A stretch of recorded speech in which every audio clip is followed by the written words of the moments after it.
Welcome back. Thom Hartmann here with you. President Biden and President Putin had their meeting in Switzerland, in Geneva, I believe it was. And, basically what came out of it is a lot of happy talk. And, we'll see. We probably really won't know if there was any kind of confrontation or, any of the really, shall we say, important details were actually worked out, probably for a few days. But there was a protest of the Biden-Putin summit, right? How dare Joe Biden meet with Putin? Over at thewriting.com, they're talking about how, one of the right-wing websites said, Biden gave Putin exactly what he wanted. I mean, talk about irony. But anyhow, this protest was conducted in a boat in the, Lake Geneva, right? This boat was, here is Osama bin Laden's niece waving a Trump won flag, W-O-N, Trump won the election flag, protesting, this is Noor bin Laden is her name, in Lake Geneva, Switzerland, waving this banner with other Donald Trump supporters. Incredible. Meanwhile, Fox News, in addition, as I was talking about in the last hour, and I want to just expand on this a little, is doing everything they can to make racism and misogyny and bigotry acceptable again in American society. It's like, we go 2 steps forward, 1 step back, 2 steps forward, 1 step back, 2 steps forward, 1 step back in every measure as we become a more egalitarian society. We did this with, the right of women to vote. We did this with the right of black people to vote. We did this with we could go through a whole long list of things. America does something positive. There's a reaction from the troglodytes within the Republican Party, the conservatives, the freak out. We step back a little bit. And it seems to be like the high point, the most recent high point of racial acceptance or racial harmony in the United States and whatever the opposite of misogyny is, accepting the equality of women, was during the Obama presidency. We had a black man as president. We had a woman as Secretary of State.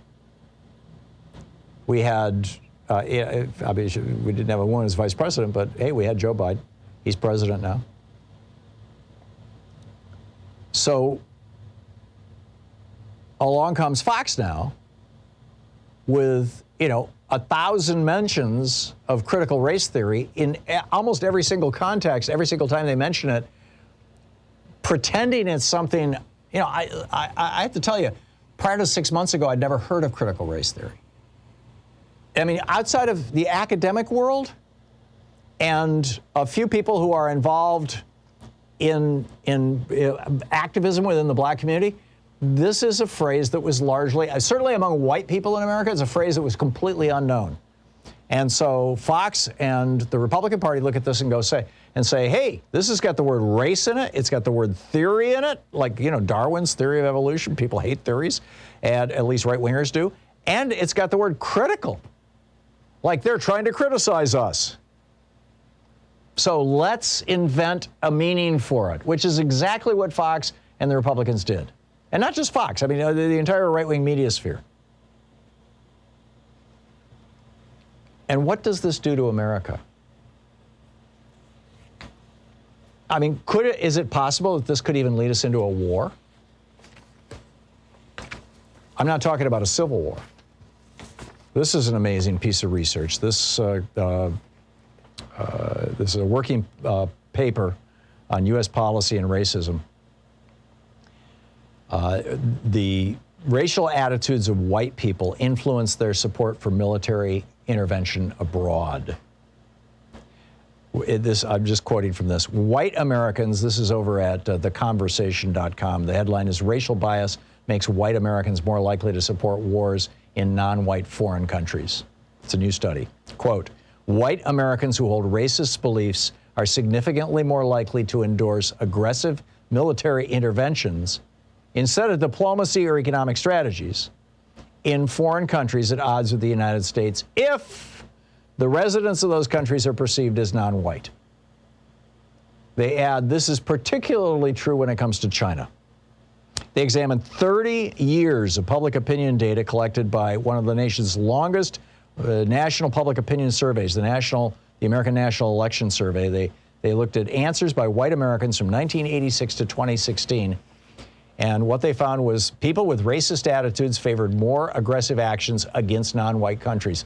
For example, Iran. 35% of Americans who are racists support bombing Iran, compared with 15% of white people with less racist attitudes. Whoa. And now to pile on, right, it's not just, hey, let's turn everything into something about race. Now Fox News and right-wing media, after yesterday's hearings at which FBI Director Christopher Wray was interrogated by Paul Gosar. Paul Gosar, one of the guys who, one of the hardcore Trump QAnon guys who was out there whipping people up for January 6th. He accused the FBI of, quote, lying in wait for the January 6th insurgents and, quote, executing Ashley Babbitt without warning. She's the woman who was shot by a Capitol police officer as she tried to break into the area around Nancy Pelosi's office. Republicans are literally now saying that what happened on January 6th was being done not by the Proud Boys or the Three Percenters or any of these other militia groups or by Trump supporters even, but it was the FBI that did this. This idea originally started on QAnon, then it moved into right-wing talk radio, and now it's on Fox News. Republicans on Fox News, Republicans are claiming that FBI operatives, quote, both organized and participated in the insurgency. In fact, they're even implying, if not outright arguing, that the FBI set up January 6th in order to hurt Republicans in the 2022 election. Matt Gaetz has been tweeting, quote, a breakdown of the involvement of FBI operatives who organized and participated in January 6th Capitol riot.